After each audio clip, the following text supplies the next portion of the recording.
Okay, we will head into our public comment for this evening. So a board meeting is a meeting of school district business held in public. It is not a public meeting. The board is not going to respond to those making public comment, but will direct the superintendent to follow up with the presenter. 30 minutes is set aside for public comment, so each presenter is being asked to keep their comments brief. The board does not comment in public on any student or employee and asks the presenters to be respectful of any person they comment about. Okay, so Susan,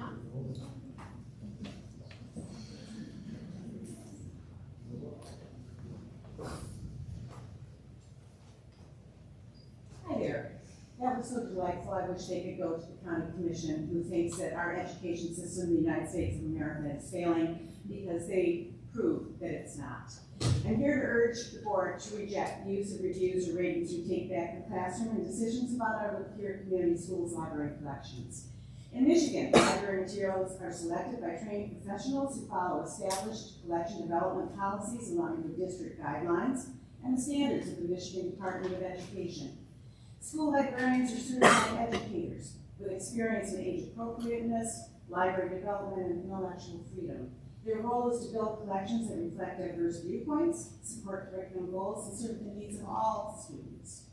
Outside advocacy organizations, regardless of their perspective, do not operate under Michigan's professional library standards. They do not follow our district's formal review procedures and are not accountable to our community in the same way that this board and our educators are. Allowing such groups to influence official library decisions risks politicizing what should be a thoughtful, policy-driven process. There are already established reconsideration procedures for challenged materials. If concerns arise about a specific book, there is a structured, transparent process to evaluate it carefully and fairly. That process protects both parental voice and students' right to access information. I respectfully ask the board to reaffirm that library selection and review decisions will remain grounded in district policy, professional standards, and certified educators, not external advocacy ratings. Our students deserve a library guided by educational expertise, not political pressure. Thank you, and thank you for your service on the board. thank you.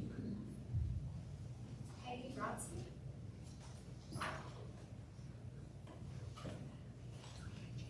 Did you say Peggy Brodsky? I did. Oh, I'm sorry. I wasn't loud enough. I'll speak up.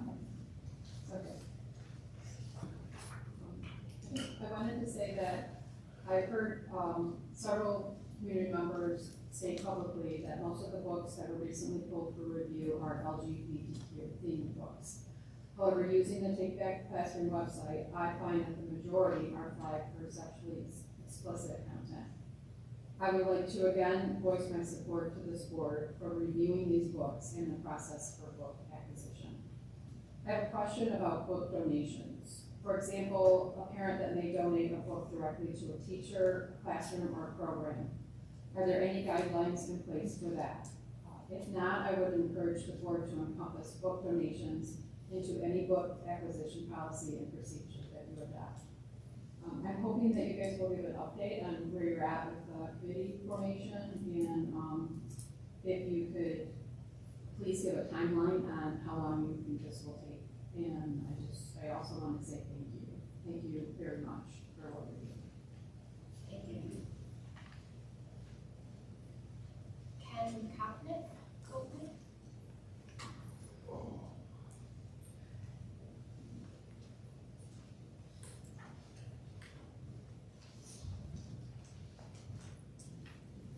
Good evening. I brought with me tonight a book. I don't even have to open it. You all know what it is from the looks of it. And with all the picking and plucking that's going on in the public libraries and school libraries, I would request that all religious material, the Christian Bible, the Torah, everything be removed from the shelves. People are whining about what's in books. In this book, it speaks of cannibalism. If you go to 2 Kings and look, it talks about boiling the child to be eaten. It talks about raising the dead. We're talking necromancy here, people. We're talking a lot of stuff that, in Timothy, it says, you shall not lie with man as man, nor with the beast of the field. If your instruction manual has so much faith in you, it has to tell you not to diddle the livestock, you got big, big problems. Now, I'm going to stop being sarcastic here and give you folks what I hope is another way to look at this. I do not agree with a lot of lifestyles. Therefore, I do not participate in them. But the people that are standing on this and waving this, when they come to a meeting, they sit on a board, and from their notes, while they're complaining about it, they cannot pronounce necrophilia, sadism, or masochism. How are they qualified to make the decision what it is or isn't in a book? Unless it is an out-and-out instruction manual on how to, everybody's favorite word, groom children, everybody should be able to read it. You never know what somebody's words and experience are going to do to anybody. If you think back and remember, it's not necessarily the words, it's the mind that's interpreting them. Is their compass set on a magnet? Are they a few degrees off? Most of you probably aren't old enough to remember it. There was a lady in Birmingham, and she went after Hanna-Barbera over a cartoon, Wile E. Coyote and the Roadrunner. And every symbol in it to her, scorial rocks and cactus, were phallic symbols. And there was a lawsuit, and it was basically politely said, seek professional help or get a hobby. It's not what's in the words. It's the twisted, perverted, psychotic, whatever you want to call it, mind that interprets it. And if you are so focused on your children, simply deal with them yourself. These are the same people that will scream if somebody in the school system disciplines their child, but yet they want you to monitor and babysit what their kids read.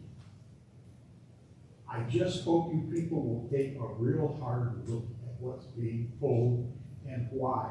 Stop pacifying the people that want you to babysit their kids. Let them take, as a lot of them say, responsibility for their own. Thank you. Karen Pacheco?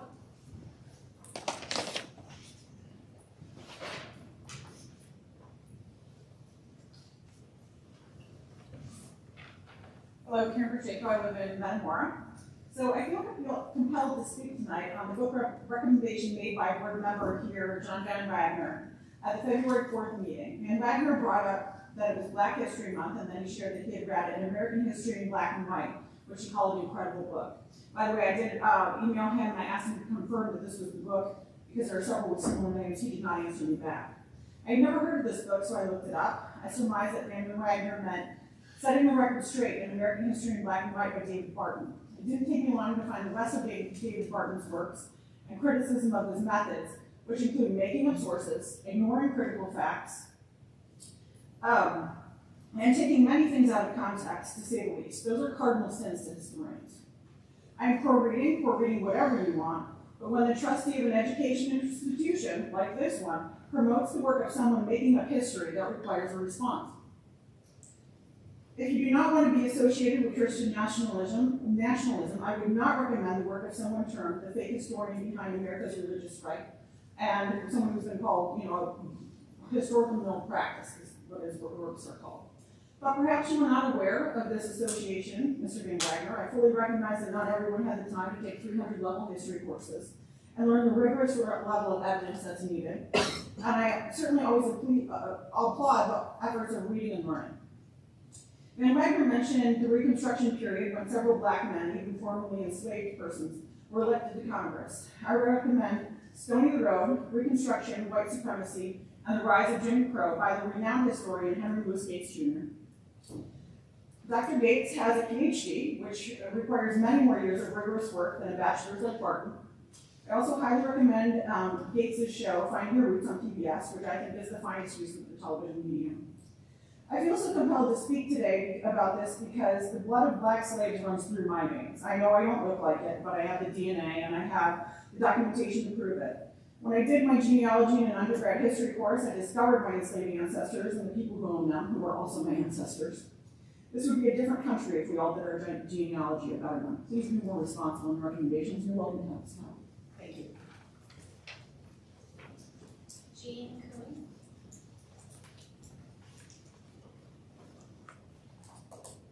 Good evening. I'm Jean Coon, and just to refresh your memory, I have 31 years public teaching, and I spent 29 at Lapeer West High School. And I didn't have quite an opportunity last time to finish my thoughts, so I'd like to start with that. One of the beauties of the public education system is that we welcome and educate whoever walks through that door. It doesn't matter that we may not share the same beliefs, background, religion, race, national origin, or sexual orientation. Public schools are for all students, and isn't that a wonderful thing? I'd like to tell you a story that happened my first year of teaching in Lapeer. I was teaching a course called Gothic Tales and Mysteries. It was not my agenda, it was a board-approved semester course, and in it we were teaching works by Edgar Allan Poe, Sir Arthur Conan Doyle, Agatha Christie, among others. It was, again, as I said, an approved curriculum, not my agenda. One afternoon, I had a phone call from a female parent, and she called me because she feared that I was teaching the occult. I assured her that I indeed was not teaching the occult. She was satisfied, and that was the last I heard from her. I suppose this comes from another time when we trusted our professionals. I've spoken so far about my perspective as a teacher, but I'd like to talk just for a minute about my perspective as a parent. There are many parents here last time who expressed their concerns about the 83 books that had been pulled from the library shelf. I take parenting young people is the most important and most difficult job that we undertake, and I am a parent. And so I have compassion and respect for those who spoke out in favor of keeping the 83 books off the shelf. I would say, trust your professionals, trust yourselves, and trust your young people. Because something is on a shelf does not make it appropriate for everybody. And I think the parent is the first and best teacher that a young person will ever have. And so I believe that if it is in your moral values to monitor and restrict, which I encourage and applaud, what your young people are reading, I support that. I just don't support making that decision for all of the other parents of all of the other students in our district. Thank you. Julie Fernandez.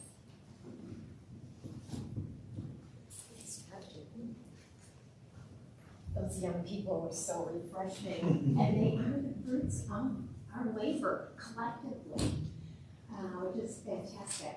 I'd like to start by saying that after I spoke at the last board meeting about my concerns regarding the protocol if ICE should come to one of our school campuses, a man who spoke took a little swipe at me as he was walking back to his seat and said, "ICE can deport them all." Well, I'm not here to debate citizenship and deportation, and neither should the school district be concerned with that either. However, after rereading the district's mission and vision statement, it very much addresses a safe learning environment. I mean, it expands more than that, but I spoke to a retired teacher earlier today, happened to run into her, and she mentioned that at the school where her daughter teaches, it has a significant Hispanic student population, and because of ICE and the fear, the attendance is low currently. So, and it has kept the kids from attending school. This may not be fair, but if the situation was in reverse and white students had anxiety about attending school, with a threat of ICE, I believe it would get our very full attention. And there are many students of color that are citizens and are afraid to go to school. And that's just really tragic. I've done my homework inadvertently. I had a reason to be at the high school because as a volunteer with the League of Women Voters, I do voter registration, which I'm proud of. It's nonpartisan. We're just trying to get kids excited about voting and getting them registered. So I was at the high school the other day, and when I was talking to the women in the office, I said, any chance you've had any training or any conversation about if ICE should come to the high school? And they said, not at this time, or there may be a protocol, but we don't know about it yet. And I said, okay, that's fair. I happened to be at the elementary school because I was dropping some materials off there that, purging old stuff, and asked the same question in elementary school. They pretty much said the same thing. I called Oxford schools to see if they had anything in place. Very nice woman from the high school called me back and talked about their policies, which are very strict because of their tragic history. And she said, we vet people, we know why they're here, we go through their bags. But she said, that's all I can talk to you about at this point. I informally spoke with the principal at Imlay City Schools when I was there in the spring doing voter registration. And he said, and of course they have a very large migrant population over there that is, picking up food.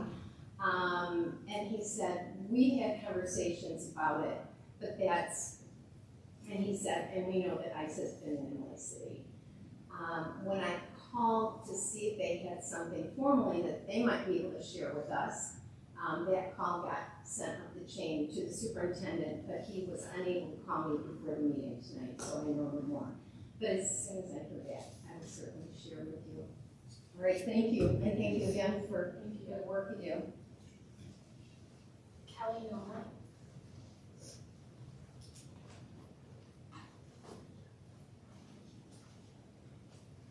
Hello, thank you, Kelly Nolan, Lapeer Township. I would like to thank the administration for now following the procedure concerning media center content as set out in the Lapeer Community Schools policies. I have to assume, Mr. Wandry, that because you are an educated and professional educator and administrator, that you have been doing your homework, that you will educate the subcommittee of the criteria they will need to keep in mind while reviewing the collection policy and then the collection itself. These criteria being the three-pronged Miller test from Miller versus California and ruling set in the Board of Education versus PICO, both of which require a book to be read in its entirety, not just a page or two here or there.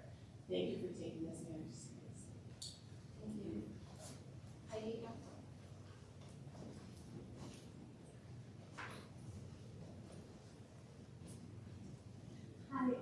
I also, before I start, I wanted to thank you guys for encouraging tech ed and not just the ability for kids to go into tech ed once they get out of school rather than just forcing them to college, because I think that's so important, because not everybody has the same skills. So thank you for doing that. As the process of reviewing books begins, I wanted to distinguish between the terms education and indoctrination. Education is the act or process of imparting or acquiring general knowledge. Indoctrination is the act of forcing somebody to accept particular beliefs and not allowing them to consider any others. As a teacher for 22 years, my job in education has been to present students with multiple perspectives that encourage critical thinking and that broaden their understanding of the world. Educators are tasked with providing students the knowledge and tools students need to be discerning and resilient human beings. Literature that deals with a wide range of topics and experiences is essential to promoting these qualities. In addition, reading a variety of books has proven to be a key aspect in significantly improving literacy and writing skills. In education, it's understood that we need to read books that represent all different views, whether we agree with them or not. Though, if a parent chooses not to make certain books available to their child, then that is their right. But that shouldn't prevent others from accessing these books. This is why we have the First Amendment. Sadly, there are groups who want to remove certain books so that only their view of the world is promoted. When anyone restricts the availability of information that they don't agree with and puts forth only their own views, this is indoctrination. Schools and libraries are meant to educate, not to indoctrinate. And education is about expanding the mind, while indoctrination is meant to diminish one's ability to think. In reviewing books, please consider that the purpose of education is to present possibilities and to foster the potential that all students have.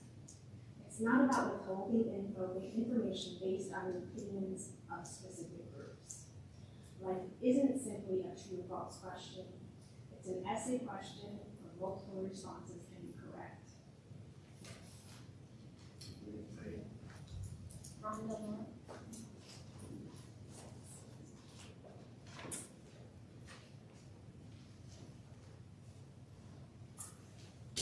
Good evening, everyone. I want to comment about the book All Boys Aren't Blue, which is listed among the 83 titles targeted for removal from the LCS collection. This memoir by George Johnson details his life growing up in a loving and supportive family while navigating the perils of being Black and gay in modern America. A native of New Jersey, Johnson was an all-age student attending integrated public elementary school, a largely Black magnet junior high, and a mostly white and Filipino Catholic high school. He went on to attend and graduate from Virginia Union University and HBCU. Johnson wrote All Boys Aren't Blue in 2018 because there were no books to help guide Black queer boys through the difficulties he faced growing up. The book became a New York Times bestseller and garnered Johnson a spot on Time Magazine's 100 Most Influential People list in 2022. The reason I'm giving this book report to you tonight is because at the last meeting, a paragraph from it was read to you by an opponent of the book. I had already read the book, and the passage actually didn't ring any bells for me. In fact, I had to reread the 300-page memoir and get to page 271 before I found it. It was a description of Johnson losing his virginity with consent and with a condom at the age of 21. Hey folks, anal sex is a form of sex practiced by both gay and straight people, and it's common in many cultures, including ours. For me, it was the least informative part of the book. In America, half of all LGBTQ plus teens contemplate suicide because they feel alone and bullied. Add to that the difficulty of growing up Black somewhere like Lapeer, and you have a formula for crises. All Boys Aren't Blue is a life jacket for young adults, and it hurts no one. Please read this important book. Please keep it in your collection. Please support LGBTQ plus and non-white students in Lapeer schools. Help them survive and help them succeed. Thank you. Okay, that concludes our public comment for this evening. We'll head into our reports. Right now, you can have the floor. Okay, so I just want to thank the students and the teachers at Schickler for bringing us the book to read. They left us a really wonderful note, and I just want to make sure that all of my fellow board members know that if you have the availability to read in a classroom, please take that opportunity. I know that I've received a couple of emails already, and I am proud to say that both of my sons, my son Jameson, who's a freshman, and my son Brody, who is a freshman at Saginaw Valley, read yesterday to Mrs. Jennifer Hayes' class, second grade at Murphy Elementary, and it was so fun because they are both alumni of Murphy Elementary, and they both had Mrs. Hayes, and it was fun for them to go back to the school. And I know Jameson, my freshman, just couldn't believe how small the lockers were. Because, of course, he's tall now, The but lockers are the same size. I know, but you Same couldn't since tell now. him the difference.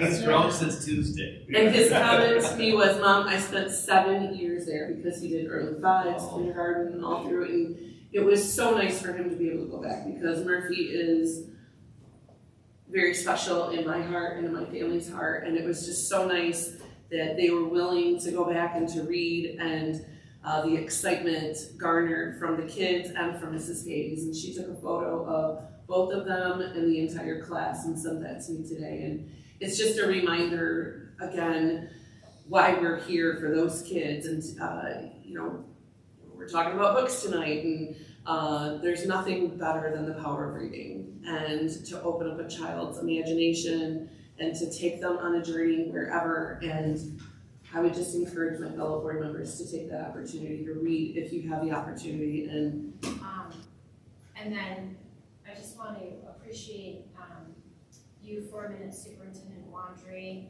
on your leadership and your guidance that you continue to give us through all of our challenging environmental, political, you name it.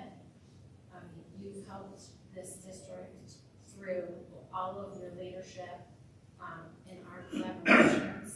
I just wanted to take a minute as we've, had time doing your performance review, that it's, not unnoticed everything that you do with us.